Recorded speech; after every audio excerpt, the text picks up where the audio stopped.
Good afternoon बच्चों। आज हम जूलॉजी का एक टॉपिक स्टार्ट करेंगे, डेवलपमेंट बायोलॉजी।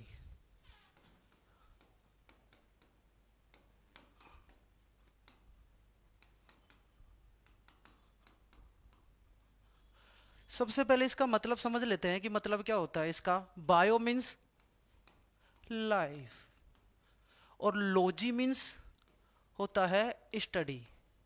बायोलॉजी का मतलब तो होता है कि लाइफ की स्टडी करना क्या कहलाता है, किसी भी लाइफ की स्टडी करना बायोलॉजी कहलाता है। डेवलपमेंट क्या होता है? डेवलपमेंट होता है कि एक वर्ड में लिखूं, prenatal, prenatal plus postnatal. Prenatal यानी जन्म से पहले, पोस्टनेटल मीन्स जन्म के बाद। कि जन्म से पहले और जन्म के बाद की स्टडी करना क्या कहलाता है? Development biology. किसी भी जीव की जन्म से पहले और जन्म के बाद स्टडी करना डेवलपमेंट बायोलॉजी कहलाता है।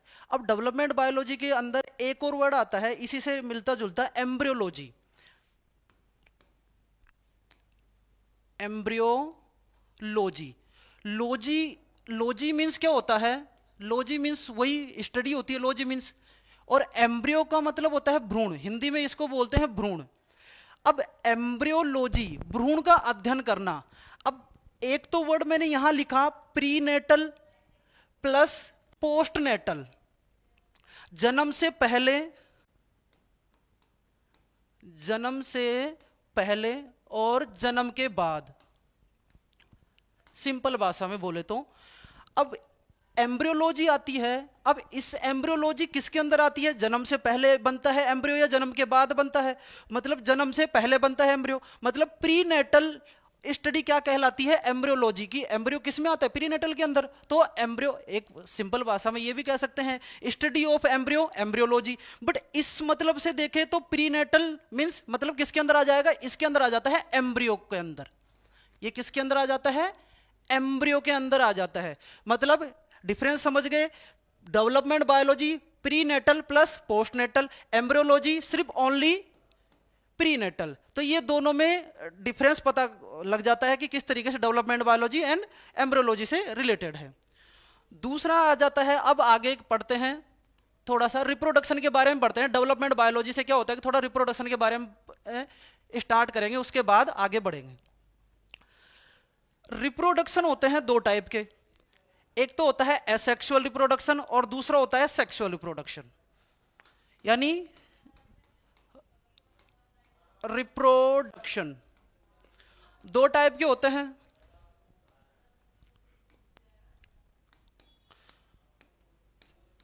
एसेक्सुअल, दूसरा होता है सेक्सुअल रिप्रोडक्शन। अब प्रजनन, इसे बोलते हैं अलैंगिक जनन, उसे बोलते हैं लैंगिक जनन। अलैंगिक जनन और लैंगिक जनन में क्या क्या डिफरेंस है? पहले तो सबसे पहला डिफरेंस आ जाता है कि इसके अंदर ओनली वन पेरेंट यूज। इसके अंदर क्या होता है? Two parent use. मतलब इसके अंदर तो क्या होगा? एक मेल होगा, एक फीमेल होगा। इसके अंदर अगर कोई एक भी एनिमल है तो वो अपनी कॉपी बना सकता है, अब प्रजनन कर सकता है एसेक्सुअल रिप्रोडक्शन के अंदर। जैसे सिंपल एग्जांपल ले लेते हैं इसका, अमीबा। सिंपल एग्जांपल क्या हो जाता है? अमीबा, हाइड्रा, ये सारे क्या हैं? जो अकेले ही अपनी कॉपी बना सकते हैं। अमीबा एक्चुअली क्या है? एक प्रोटोजोन एनिमल है जो सिंगल सेल से बना होता है। इसी वजह से क्या करता है, एक सेल अपनी अपनी कॉपी बना सकती है। तो ये एसेक्सुअल रिप्रोडक्शन के अंदर आ जाता है कि एक ही जीव अपनी दूसरी कॉपी बना सकता है विदाउट अदर यूज के कांटेक्ट में आने से पहले।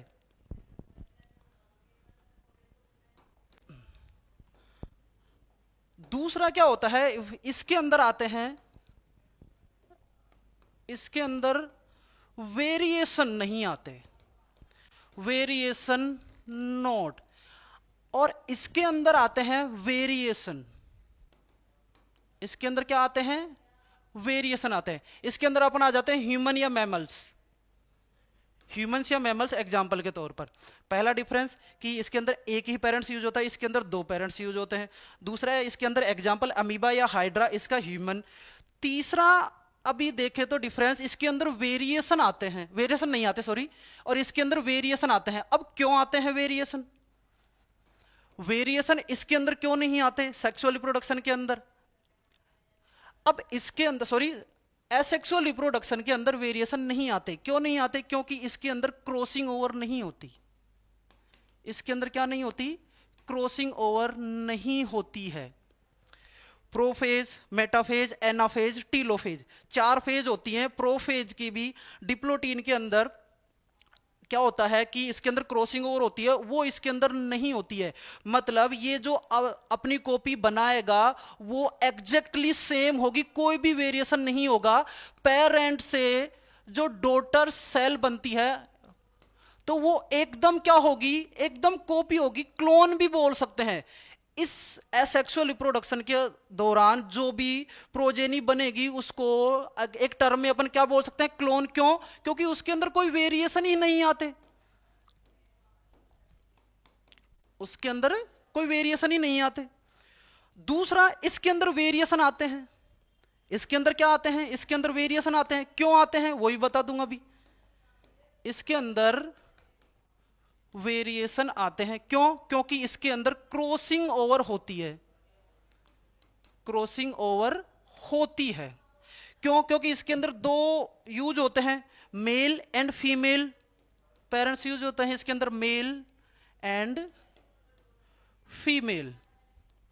मेल यूज होता है इसके अंदर, फीमेल। मेल से क्या निकलता है? बनता है स्पर्म। मेल से क्या? स्पर्म। और फीमेल से क्या? ओवम। अब क्या होता है कि ये जर्म सेल है, मेल एंड फीमेल। इधर से क्या? स्पर्मेटोजेनेसिस होगी और इसमें oogenesis होती है। मेल के अंदर होती है स्पर्मेटोजेनेसिस और फीमेल के अंदर होती है oogenesis। स्पर्मेटोजेनेसिस से क्या बनता है? स्पर्म बनता है n नंबर। oogenesis से क्या बनता है? n number. n क्या होती है? हैप्लॉइड सेल होती है। मतलब क्रोमोसोम नंबर हाफ हो जाते हैं किससे? मियोसिस के दौरान। ये भी क्या होती है? हैप्लॉइड होती है। तो यहां पर क्या होता है? दूसरी चीज, मेल से क्या बना? स्पर्म बना। फीमेल से क्या बना? ओवम बना। अब स्पर्मेटोजेनेसिस से क्या हो, किस में होती है स्पर्मेटोजेनेसिस? इसमें क्या होता है? मियोसिस होती है इसके अंदर। मियोसिस एक सिंपल भाषा में मैं बताऊं, दो तरीके की सेल साइकिल होती है। माइटोटिक सेल होती है, माइटोसिस और मियोसिस। मियोसिस क्या होती है कि अगर एक पेरेंट सेल है तो उससे कितनी डॉटर सेल बनेंगी? 4 डॉटर सेल बनती हैं। कितनी? 4 डॉटर सेल बनती हैं। और माइटोसिस में क्या डिफरेंस है? सिंपल बता रहा हूं अभी। माइटोसिस में एक सेल से सिर्फ 2 सेल बनती हैं और उनके अंदर क्रोमोसोम नंबर भी सेम रहते हैं। इसके अंदर क्रोमोसोम नंबर अगर ये 2n, उसे डिप्लॉइड बोलते हैं, और ये n नंबर ऑफ सेल में चेंजेस हो जाते हैं। ये किसके अंदर? मियोसिस के अंदर। मतलब अगर 2 क्रोमोसोम है तो वो हाफ हाफ हो जाएंगे, n नंबर ऑफ क्रोमोसोम। तो यहां से स्पर्मेटोजेनेसिस में मियोसिस होती है और oogenesis में भी क्या होती है? मियोसिस होती है। मतलब 2n सेल से क्या बन जाता है? स्पर्म बन जाता है। इसके अंदर होता है हैप्लॉइड और ये डिप्लॉइड। आगे बात करें तो अगर ये दोनों फ्यूज होंगे, दोनों क्या होंगे? अगर ये फ्यूज होंगे तो क्या करेंगे? इसके क्या बोलते हैं? फर्टिलाइजेशन। फर्टिलाइजेशन। दोनों फ्यूज हो गए, n number of cell, n number of cell. यहां से सॉरी, इसमें क्या होता है? ये ओवेरी। ओवेरी से, ओवेरी क्या होती है? गैमेट्स होते हैं, इसके गैमेट्स। ठीक है। अब यहां पर क्या होगा? 2n नंबर ऑफ सेल बन जाती है यहां से। Haploid n number of cell, haploid n number of cell, 2n number of cell. और इसे क्या बोलते हैं? जाइगोट। इसे क्या कहते हैं? जायगोट बोलते हैं कि हाफ नंबर ऑफ क्रोमोसोम इस मेल से आ गए, हाफ क्रोमोसोम फीमेल से आ गए, तो ये जायगोट बन गया। जायगोट के बाद में क्या होता है, यहां पर होता है क्लीवेज। जायगोट के बाद में पहले तो यहां पर होता है क्लीवेज। अब जायगोट है ये, अब क्लीवेज होने के बाद में क्या बनता है, मोरूला बनता है। क्लीवेज होने के बाद में मोरूला बनता है और यहां पर बहुत सारी सेल बन जाती है, मल्टी सेलुलर सॉलिड स्ट्रक्चर बनती है। दूसरा क्या कहते हैं इसे, मल्टी सेलुलर सॉलिड स्ट्रक्चर। अब जायगोट तो एक सिंगल सेल है, जायगोट क्या है, एक सिंगल सेल है, और ये क्या है, मल्टी सेलुलर, मतलब यहां पर क्या होंगे, डिवीजन होंगे। बट यहां पर सेल साइकिल के डिवीजन नहीं हो रहे, सेल डिवीजन नहीं हो रहे, यहां पर हो रहा है क्लीवेज। अब सवाल आना चाहिए कि यहां पर क्लीवेज हो रहे हैं, एक मैं बोलूं कि यहां पर सेल डिवीजन हो रहे हैं, नहीं सेल डिवीजन भी नहीं हो रहा, यहां पर क्या हो रहा है, क्लीवेज। तो इनके अंदर डिफरेंस क्या है, थोड़ा क्लीवेज और सेल साइकिल के अंदर यहां पर डिफरेंस पता होना चाहिए।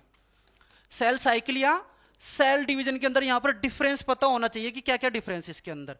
तो पहले तो सेल साइकिल की पूरी फेजेज के बारे में, सिंपल फेजेज के बारे में बात कर लेते हैं।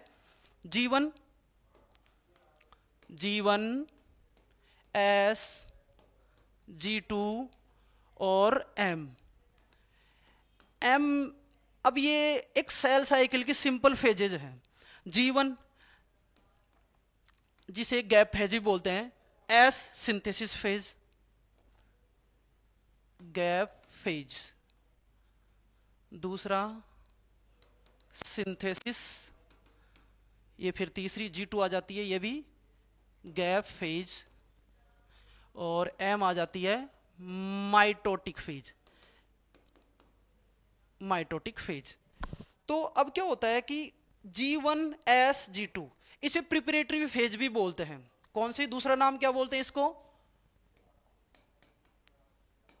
प्रिपरेटरी फेज, इसको भी प्रिपरेटरी फेज बोलेंगे। ठीक है, मतलब यहां पर तैयारी होती है, प्रिपरेशन होता है, किसके लिए, सिंथेसिस के लिए। अगर G1 में कोई फेज है तो यहां पर सिंथेसिस, ये सिंथेसिस फेज है, यहां पर एक डीएनए से कितने डीएनए बनते हैं, यहां पर 2 डीएनए बन जाते हैं, यहां पर सिंथेसिस होती है पूरी तरीके से। यहां पर अगर यहां सिंथेसिस के लिए डीएनए रेप्लिकेशन, इसको यहां पर बोलते हैं, एक डीएनए से 2 डीएनए बनने वाली प्रोसेस को क्या बोलते हैं, रेप्लिकेशन। अब यहां पर क्या होता है कि जो भी रेप्लिकेशन के लिए जो भी मटेरियल चाहिए, नाइट्रोजनस बेस चाहिए, सल्फर चाहिए, जो भी प्रोटीन चाहिए, एमआरएनए चाहिए, जो भी ट्रांसक्रिप्शन फैक्टर चाहिए, वो सब की तैयारियां कहां होती हैं, प्रिपरेटरी फेज में होती है। भाई अब मैंने कहीं पे जाना है तो कुछ तो तैयारी करते हैं, डायरेक्ट तो नहीं कर लेते, तो सारी तैयारियां कहां होती हैं, यहां पर होती हैं। किसकी, सिंथेसिस फेज की तैयारी यहां होती है। अगर यहां पर पूरी तरीके से तैयार हो गया ये, तब जाकर सिंथेसिस फेज क्या होती है, परफॉर्म होती है, डीएनए रेप्लिकेशन परफॉर्म होती है सिंथेसिस फेज यहां पर। दूसरा G2 फेज भी क्या है, गैप फेज है, गैप आता है यहां पर। और M क्या है, माइटोटिक फेज। अभी मैंने पहले थोड़ी देर पहले यह बताया था कि माइटोसिस और मियोसिस 2 फेज होती है, वो इसी में आ जाती हैं दोनों। इसमें क्या आ जाती हैं, दोनों इसमें आ जाती हैं, माइटोसिस और मियोसिस, दोनों इसी में आ जाती हैं। तो यहां पर भी कुछ तो प्रिपरेशन होगा, प्रोटीन की तैयारी होगी, ट्रांसक्रिप्शन फैक्टर, नाइट्रोजन, सारी यहां पर क्या होगा, आरएनए का प्रिपरेशन होगी। तो इस फेज को परफॉर्म करने के लिए कहां तैयारियां होती हैं, यहां पर तैयारियां होती हैं, किस पर, G2 फेज के ऊपर। तो ये सेल साइकिल है नॉर्मल, 24 आवर्स लगते हैं एक सेल साइकिल परफॉर्म होने के लिए। ठीक है, अब अपन थे कहां, मैं था यहां, जायगोट के बाद में क्या बनता है, मोरूला बनता है, मोरूला, मोरूला बनता है यहां पर। अब यहां पर मोरूला बन गया यहां पर। अब क्लीवेज यहां परफॉर्म हो रहा है, मैंने ये कहा कि यहां पर सेल साइकिल परफॉर्म नहीं हो रही है यहां से डिवीजन करने के लिए, तो सेल साइकिल की ये पूरी फेजेज हो गई, G1 S G2 M। अब मैं कह रहा हूं कि यहां पर क्लीवेज हो रही है, क्लीवेज का दूसरा नाम क्या है, दूसरा नाम भी बता देता हूं यहां पर, रैपिड सेल डिवीजन। ये सेल डिवीजन के पूरे हो गए 24 आवर्स में। ये रैपिड है, रैपिड मतलब बहुत तेजी से होने वाला डिवीजन, पर ये तो बहुत धीरे होता है, इसको तो 24 आवर्स लगते हैं, और ये बहुत तेजी से होता है। क्या क्या डिफरेंस है इसके अंदर? अब इनके अंदर डिफरेंस समझ लो। पहला डिफरेंस तो ये है कि क्लीवेज के अंदर, भाई कोई चीज की तैयारी करोगे तो टाइम तो लगेगा, कि इसके अंदर क्या हो रहा था, तैयारी हो रही थी G1 और G2 के अंदर, भाई तैयारी करने के लिए तो टाइम लगेगा। बट क्लीवेज के अंदर क्या होता है, एक डिफरेंस पहला भी बता रहा हूं, कि क्लीवेज के अंदर G1 और G2 एलिमिनेट हो जाती है, दोनों सेल, दोनों ये फेजेज, ये G1 और G2 एलिमिनेट हो जाती है, एलिमिनेट हो जाती है, G1 और G2 एलिमिनेट हो जाती है, मतलब यहां पर डिसअपियर हो जाती है, कोई तैयारियां नहीं होती, यहां पर डायरेक्ट एस होती है और उसके बाद एम फेज पे आ जाता है, किसके अंदर, क्लीवेज के अंदर। पहला, इसके अंदर G1 और G2 नहीं होती। दूसरा क्या डिफरेंस है इसके अंदर, दूसरा भी समझ लो इसी में थोड़ा सा। दूसरा क्या है कि अगर ये पेरेंट सेल है कोई, अगर यहां पर माइटोसिस हो रही है, कि एक पेरेंट सेल से क्या बनेंगे, दो डॉटर सेल्स बनती है माइटोसिस के अंदर, ये डॉटर सेल, ये डॉटर सेल।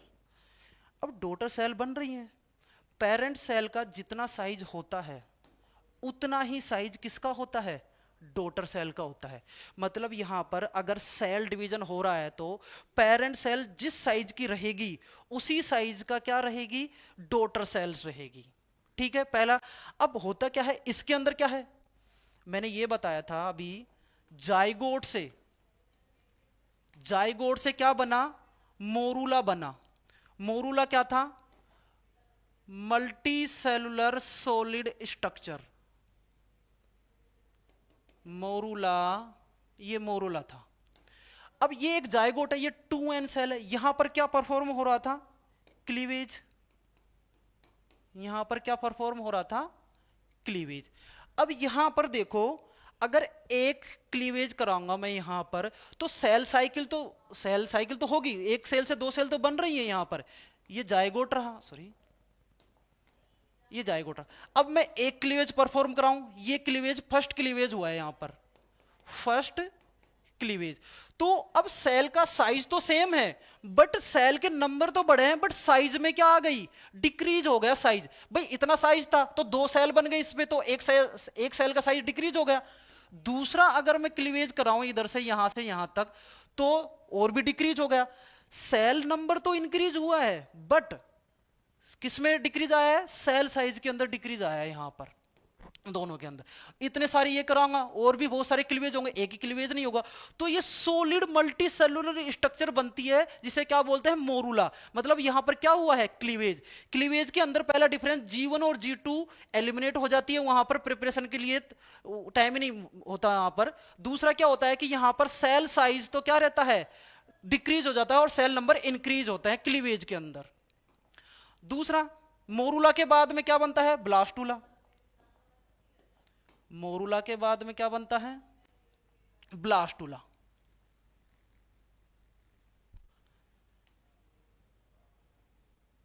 अब यहां पर क्या होता है, ये एक जो कैविटी बन जाती है, यहां पर सारी ऊपर आ जाती है, यहां पर एक ब्लास्टोसील कैविटी बन जाती है, ब्लास्टोसील कैविटी यहां पर।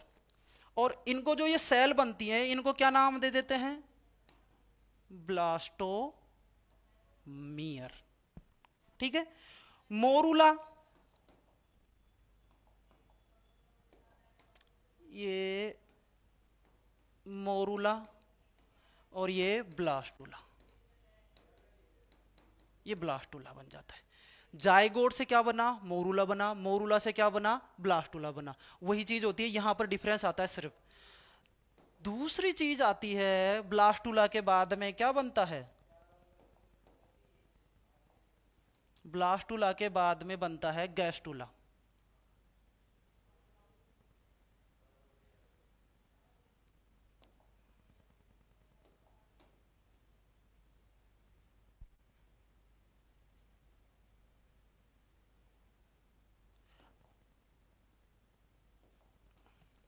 अब यहां पर ये है, ये क्या थी, ब्लास्टो सील कैविटी।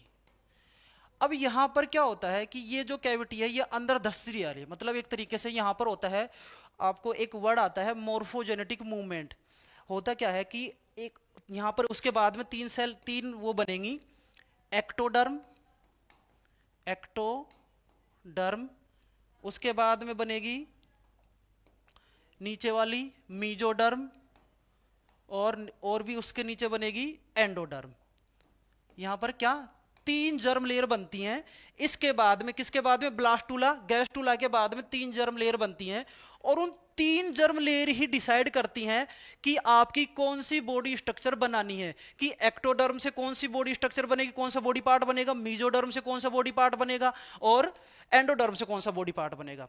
होता क्या है कि अपन भाई एक्चुअली कैसे फिक्स जगह पे कैसे, जैसे हमारी ये नाक है, नाक यहीं पर क्यों नहीं है, यहां क्यों नहीं है, वो सारा जीन के ऊपर डिपेंड करता है। तो वो इसी के अंदर आता है कि यहां से इसके बीच में मोर्फोजेनेटिक मूवमेंट, मोर्फोजेनेसिस बोलते हैं, कि अपनी पूरी बॉडी स्ट्रक्चर एकदम क्लियर कैसे है, कि आंख यहीं पर है तो यहीं क्यों है, ऊपर क्यों नहीं है आंख। हो सकता है ना, एक तरीके से सवाल तो हो सकता है कि सर ये ऐसा क्या है कि आंख यहीं पर क्यों है, नाक यहीं पर क्यों है, कान इधर ही क्यों है, ऊपर क्यों नहीं है। तो वो सारा किसके ऊपर डिपेंड करता है, इन जर्म लेयर के ऊपर डिपेंड करता है कि आपकी बॉडी स्ट्रक्चर एक फिक्स अरेंज कराए, कि अरेंजमेंट ही क्या होता है, मोर्फोजेनेसिस, कि बॉडी स्ट्रक्चर का अरेंजमेंट क्या होता है, मोर्फोजेनेसिस। क्या होता है, मोर्फोजेनेसिस। अब बात आती है कि सर इनको कैसे पता कि अगर यहां पर ब्लास्टोसील है, ये सॉरी आर्केंट्रॉन कैविटी होती है यहां पर, ये कौन सी बन जाती है, आर्केंट्रॉन कैविटी बन जाती है यहां पर। और ये वाला जो ब्लास्टोपोर होता है, ये ब्लास्टोपोर, ठीक है, ब्लास्टोसील, आर्केंट्रॉन कैविटी और ब्लास्टोपोर। उसमें भी आता है कि अगर क्लासिफिकेशन में पढ़ते हो तो आप ब्लास्टोपोर के बेसिस पर 2 भागों में बांटा जाता है, प्रोटोस्टोमिया, ड्यूटेरोस्टोमिया। अगर ब्लास्टोपोर से पहले माउथ का निर्माण हो रहा है तो किसी भी एनिमल में तो प्रोटोस्टोमिया, अगर पहले एनस का निर्माण हो रहा है तो ड्यूटेरोस्टोमिया होता है। प्रोटोस्टोमिया को भी 2 भागों में बांटते हैं फिर सीलोम के बेसिस पर, एसिलोमेट, स्यूडोसिलोमेट और ट्रूसिलोमेट। तो वो फाइलम के बेसिस पर आता है और वो ड्यूटेरोस्टोम के अंदर आगे चला जाता है। तो वो आगे की बात है, अभी टॉपिक चल रहा है आपका डेवलपमेंट बायोलॉजी, एसेक्सुअल रिप्रोडक्शन और सेक्सुअल रिप्रोडक्शन, ठीक है। तो अभी ये क्या है कि यहां पर होता क्या है कि यहां पर कमिटमेंट होता है। अब सवाल है यहाँ पर कि सर इनको कैसे पता, कि हमें कौन सी सेल को, लेयर को कैसे पता कि एक्टोडर्म को कैसे अपनी जो स्किन होती है वो बनानी होती है, मीजोडर्म कैसे अपनी नर्वस सिस्टम बनाता है, उनको कैसे पता होता है कि हमें ये चीज बनानी है। तो यहाँ पर एक चीज आ जाती है कमिटमेंट, कि कमिटमेंट करती है सेल पहले से ही, ठीक है।